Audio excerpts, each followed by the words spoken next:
प्यारे साथियों नमस्कार दोस्तों, आज अपन यहाँ बात करेंगे क्या रीट के पदों की संख्या में बढ़ोतरी होगी या नहीं होगी और कितनी संख्या में पदों की बढ़ोतरी की जा सकती है। जैसा कि साथियों पूरी संभावना बनी हुई है। और उसके बाद साथियों सबसे बड़ा जो एक बिंदु है जो इस समय सोशल मीडिया पे छाया हुआ है कि भाई रीट की परीक्षा में नॉर्मलाइजेशन होगा। तो साथियों क्या होगा या नहीं होगा, इस पर भी अपन यहाँ डिस्कस करना चाहेंगे। ठीक है, तो सबसे पहले बात कर लेते हैं साथियों रीट के पदों की संख्या में बढ़ोतरी। देखो साथियों, जो 23 व 24 जुलाई को जो आपका एग्ज़ाम होने वाला है ना, तो जो आपके पदों की संख्या है साथियों लगभग 40,000 है, लगभग 600 के आसपास है। ठीक है, तो साथियों ये पूरी उम्मीद नहीं, 101% चांस है ना कि आपके पदों की संख्या में साथियों बढ़ोतरी की जाएगी, क्योंकि ये कांग्रेस सरकार का अंतिम समय चल रहा है। 2023 में विधानसभा चुनाव होने वाले हैं, तो सरकार है वो युवाओं को लुभाने के लिए, ठीक है ना, यानी लुभाने के लिए वो निश्चित तौर पे साथियों हो सकता है कि आपको जो वसुंधरा राज्य का जो वही रीट पदों की संख्या जो निकाली गई थी उसके रिकॉर्ड को तोड़ सकती है ना। तो मैं कहूँगा 101% आपके रीट के पदों की संख्या में साथियों बढ़ोतरी की जाएगी, इसमें कोई भी वो संदेह नहीं है। यदि मान लो युवाओं ने और जोर शोर तरीके से इसकी आवाज़ उठा दी और मान लो कि भाई रीट का जो परिणाम है उसमें देरी हो जाती है, तो हो सकता है ये 55,000 से ऊपर भी इनकी संख्या जा सकती है ना।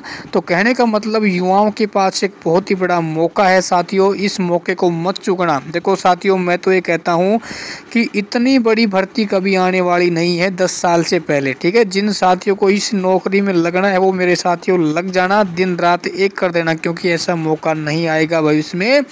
ठीक है, यदि इस भर्ती में आप नहीं लग पाए तो साथियों फिर आपके लिए जॉब प्राप्त करना बहुत ही टेढ़ी खीर हो जाएगी। ठीक है, तो ये तो रही साथियों पदों की संख्या में बढ़ोतरी। अब दोस्तों बात कर लेते हैं, सबसे बड़ा मुद्दा है नॉर्मलाइजेशन। देखो साथियों नॉर्मलाइजेशन किस कंडीशन में लागू होता है।